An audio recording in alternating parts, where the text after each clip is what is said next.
Hello అండి. Welcome to current affairs crackers channel. ఈరోజు మనం 26 జులై టాప్ కరెంట్ అఫైర్స్ గురించి తెలుసుకుందాం. సో, మన ఫస్ట్ క్వెషన్, భారత బీమా నియంత్రణ మరియు అభివృద్ధి సంస్థ ఐఆర్‌డీఏఐ యొక్క కొత్త చైర్మన్‌గా ఇటీవల ఎవరు నియమితులయ్యారు? ఆన్సర్: అజయ్ సేథ్. భారత బీమా రంగాన్ని నియంత్రించే అత్యంత కీలక సంస్థ అయిన ఐఆర్‌డీఏఐకి కొత్త చైర్మన్‌గా అజయ్ సేతు గారు నియమితులయ్యారు.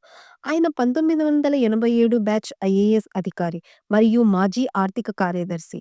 ఆయన 3 ఏళ్ల కాలానికి లేదా 65 ఏళ్లు పూర్తయ్యే వరకు ఈ పదవిలో కొనసాగనున్నారు. సెకండ్ క్వెషన్, ఎగుమతులు మరియు దిగుమతులను ప్రోత్సహించడానికి భారత ప్రభుత్వం ఇటీవల ఏ దేశంతో చారిత్రాత్మక CETA comprehensive economic and trade agreement ఒప్పందాన్ని కుదుర్చుకుంది?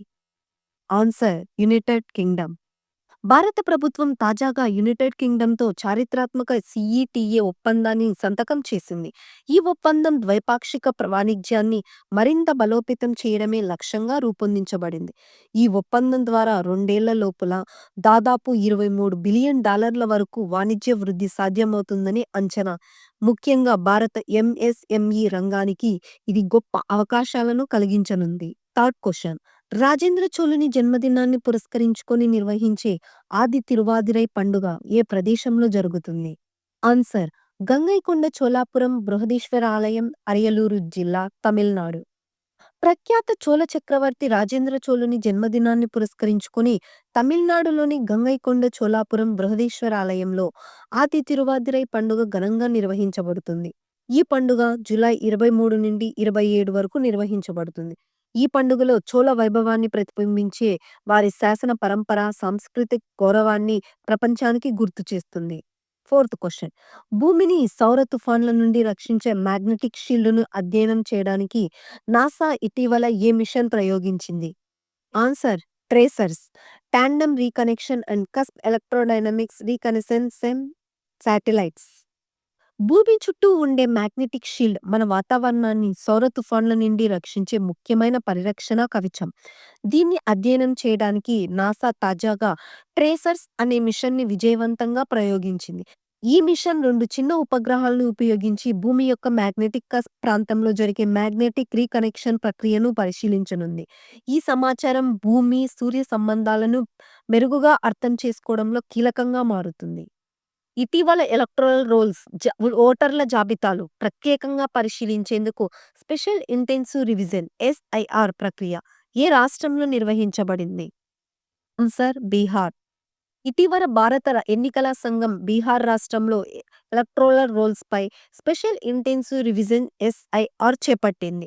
ఇది 2003 తర్వాత మొదటిసారిగా రాష్ట్ర వ్యాప్తంగా జరిగిన పూర్తిస్థాయి ఓటర్ల జాబితా పరిశీలన. ఈ ప్రక్రియలో అనర్హులు, మరణించిన వారు, డూప్లికేట్ పేర్లు వంటి వాటిని తొలగించడమే లక్ష్యంగా ఉంచారు. సుమారు 1,00,000 మంది పైగా వాలంటీర్లు, వేలాది బూత్ లెవెల్ అధికారులు పాల్గొని ప్రజల వివరాలు సేకరించారు. ముఖ్యంగా వృద్ధులు, దివ్యాంగులు వంటి సమూహాలపై ప్రత్యేక దృష్టి పెట్టారు. ఇటీవల నిర్వహించిన 15వ conference of the parties COP15 సమావేశం ఎక్కడ జరిగింది? Answer: Victoria Falls, Zimbabwe. ప్రకృతిని సంరక్షించేందుకు రామ్సార్ కన్వెన్షన్ కింద నిర్వహించబడే కాన్ఫరెన్స్ ఆఫ్ ది పార్టీస్ 15వ సమావేశం ఇటీవల జింబాబ్వేలోని విక్టోరియా ఫాల్స్ నగరంలో జరిగింది. ఈ సమావేశం తేమ భూములు, వనరుల పరిరక్షణపై దేశాల మధ్య సహకారాన్ని పెంపొందించేందుకు నిర్వహించబడింది. జర్మనీలో నిర్వహించిన 2025 వరల్డ్ యూనివర్సిటీ గేమ్స్‌లో భారత టెన్నిస్ క్రీడాకారిణి వైష్ణవి అట్కర్ ఏ మెడల్ గెలుచుకుంది? ఆన్సర్: కాంస్య పదకం. భారత యువ టెన్నిస్ క్రీడాకారిణి వైష్ణవి అట్కర్ 2025లో జర్మనీలో జరిగిన వరల్డ్ యూనివర్సిటీ గేమ్స్‌లో మహిళల సింగిల్స్ విభాగంలో కాంస్య పతకం సాధించారు.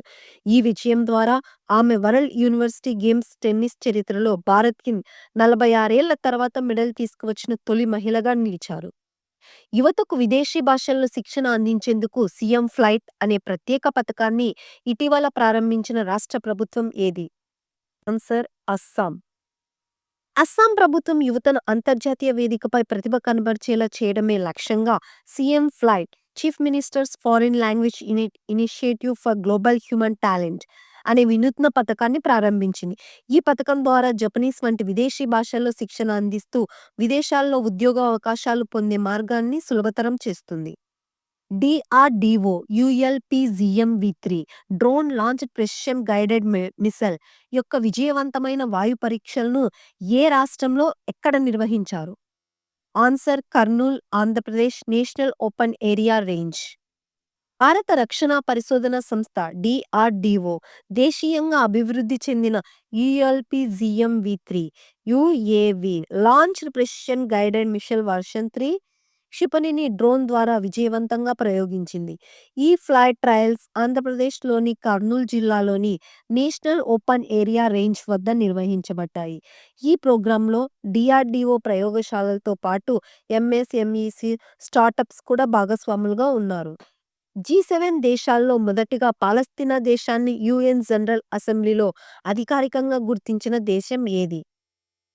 Answer France.